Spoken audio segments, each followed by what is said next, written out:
بعد گفتن که و تدعوک المنون دعاء صدق الا یا صاحی انت اريد انت.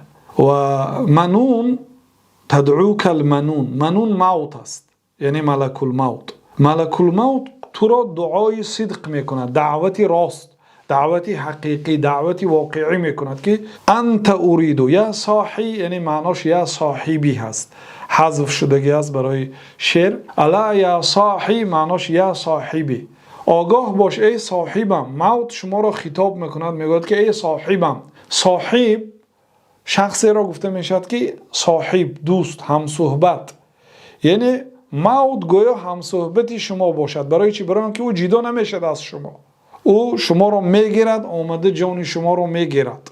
الا یا صاحی، موت برای شما خطاب کرده میگوید که الا یا صاحی انت اريد انت، ای صاحبم، ای دوستم، من تو را میخواهم. موت هر روز تو را دعوت میکند. یعنی معناش این است که موت روزی که عجلت میرسد به نزد تو میآید، تو را میگیرد، جان تو را میگیرد و موت از تو جدا نشونده هست. موت در کجایی که باشی میآید.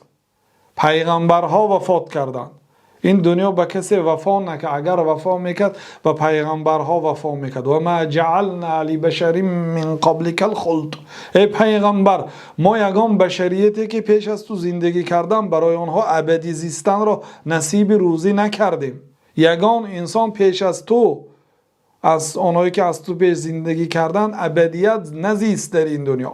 همه وفات کرد، از جمله حضرت خضر علیه السلام هم وفات کرده بود تا زمان رسول الله صلی الله علیه وسلم. مصنف میگویند که موت تو را هر روز دعوت میکنه، دعوتی صدق، دعوتی دروغی نه، حقیقی. تو را میخواهم گفته